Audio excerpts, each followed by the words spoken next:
뉴스 속 경제 이슈는 더 쉽고 깊게, 최신 고용 동향은 더 빠르게 전해드리는 고용브리핑 365 시간입니다. 박지훈 기자와 함께합니다. 어서 오세요. 안녕하세요. 네, 오늘 어떤 이슈가 있을까요? 요즘 택시 타려면 간이 좀 커야 하지 않을까 생각이 들 정도입니다. 웬만하면 기본 요금이 5천 원 가까이 되다 보니 타기가 겁날 정도인데요. 그러니까요. 좀 어지간하면 타는 횟수를 좀 줄이게 되는 그런 상황이 또 벌어지기도 하더라고요. 네, 대부분 비슷하지 않을까 싶은데요. 택시 요금을 올린 취지는 밤늦게 안 잡히는 택시 대란을 막고 택시 기사들의 처우를 개선하자는 거였는데요. 7개월이 지난 지금 성적표는 어떨까요? 현장에서는 누구를 위한 요금 인상이었느냐는 이런 하소연이 나온다는데 그 이유 이슈픽에서 짚어봅니다. 네, 올해 전국의 택시 기본 요금이 줄줄이 올랐잖아요. 네, 지난달 택시 요금 상승률이 20%에 육박했습니다.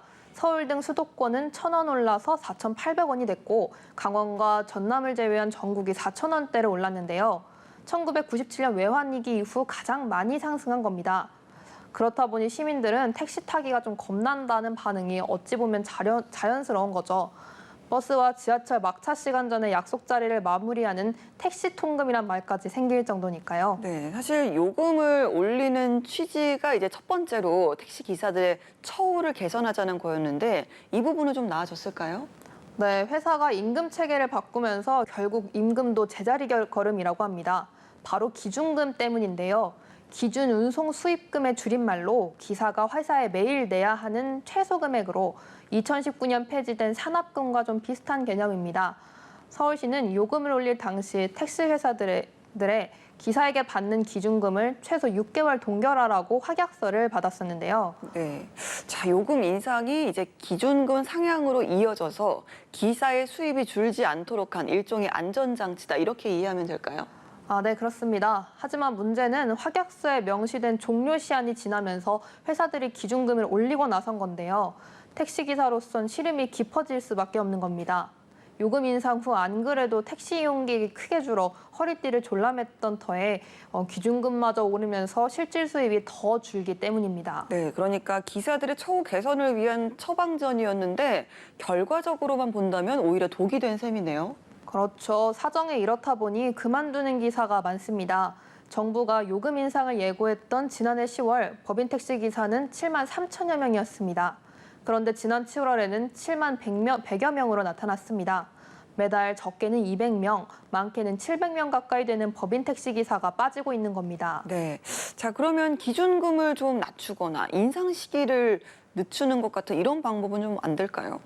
회사들도 수익을 내기가 어렵긴 마찬가지라고 주장합니다. 코로나19 기간 적자가 계속 쌓였다 보니 요금 인상은 불가피했고 빠져나간 기사들 빈자리가 아직 충원되지 않아 매출 타격이 크다는 건데요.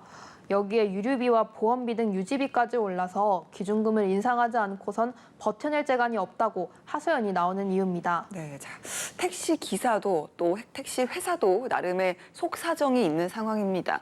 문제는 택시 기사들이 이렇게 빠져나가면 결국은 회사에도 타격이 이어지지 않을까요? 맞습니다. 법인 택시 회사에도 영향이 클 수밖에 없죠. 지난 5월 서울시 택시운송사업조합에 따르면 올해 2월 서울 법인 택시 회사의 평균 가동률은 32%였는데요. 10대 중 7대는 차고지에 멈춰 있었다는 뜻입니다. 택시기사가 줄어서 가동률이 줄어들면 택시기사가 전부인 택시 회사의 수입도 택시기사 수입도 모두 줄어들 수밖에 없는 구조이기 때문입니다. 그렇다 보니 택시 관계자들은 영업 중단을 고민하는 업체가 많고 앞으로 더 늘어날 거란 전망도 했습니다. 네, 상황이 이렇다 보니 밤마다 택시 대란에 시달렸던 승객들의 사정도 역시나 나아지지 않았을 테고요. 결국은 정말 누구를 위한 요금 인상이었던 건가 이런 이야기가 나올 법하네요.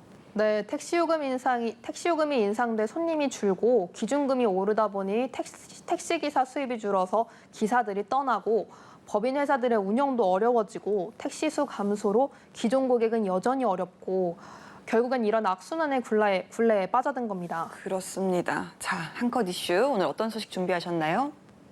청년들에게는 높은 관심을 다른 세대에게 부러움을 샀던 정책이 있죠. 바로 청년들의 자산 형성을 돕겠다는 각종 금융상품인데요. 지난해는 청년 희망적금이 그리고 올해는 청년 도약계좌가 가입자를 받고 있는데요. 하지만 이들 상품의 인기에 인기가 처음과는 달리 좀 뚜렷한 온도차가 최근 느껴집니다. 가입 열기가 꺾였을 뿐 아니라 상품 중도 해지가 늘고 있기 때문입니다. 네, 우선 청년 희망 적금 중도 이탈이 얼마나 될까요? 청년 희망 적금은 총 급여가 3,600만 원 이하인 만 19세에서 34살 청년의 자산 형성을 돕는 금융 상품입니다. 만기는 2년으로 매달 50만 원 한도로 내면 정부 지원금까지 합치면 연 10% 정도의 이자를 얻을 수 있는데요. 서민금융진흥원에 따르면 올 상반기 기준 69만 6천 명이 중도 해지를 했습니다.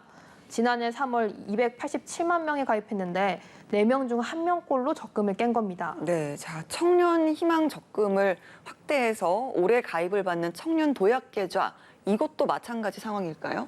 네, 청년 도약 계좌는 5년간 최대 5천만 원의 목돈을 마련할 수 있는 정책 적금인데요. 출시된 6월에는 76만 명의 가입 신청을 했지만 지난달에는 15만 명까지 떨어졌습니다. 여기에 심사를 거쳐 최종 가입을 한 청년은 더 적었습니다. 네, 역시나 5년이라는 긴 만기가 발목을 잡은 걸까요? 네, 아무래도 고물가와 고금리가 장기화하면서 상대적으로 저축할 수 있는 여력이 부족한 청년층의 이탈이 좀 증가했다는 분석이 나오는데요. 주로 납부 금액이 적고 나이가 어릴수록 해지율이 높은 것으로 조사됐기 때문입니다.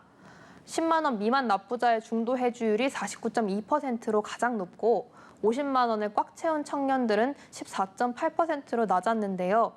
나이별로 보면 상한인 만 34살의 중도 해지 비율이 21.2%인데 만 19세의 해지율은 27.9%에 달했습니다. 네, 자, 취지는 제대로 살리면서 청년들의 부담을 덜어줄 방법이 좀 필요해 보입니다. 어떻습니까? 네, 이 때문에 금융연구원에선 적금을 깨더라도 정부 기여금과 비과세 혜택을 보장하는 특별 중도 해지 요건에 혼인과 출산을 포함해야 한다는 의견도 내놨는데요. 정부는 적금 유지율 목표를 70% 중반으로 잡고 있다며 우대금리 지원 방안 등 중도 해지를 막을 방안을 고심 중이라고 밝혔습니다. 네, 알겠습니다. 자, 외환위기 이후 가장 큰 폭으로 상승한 택시요금, 부담만 키운 채 누구도 만족스럽지 못한 상황, 어떻게 해야 바꿀 수 있을지 대책 마련이 필요한 시점입니다. 박지훈 기자와 함께했습니다. 고맙습니다. 네, 지금까지 고용브리핑 365였습니다.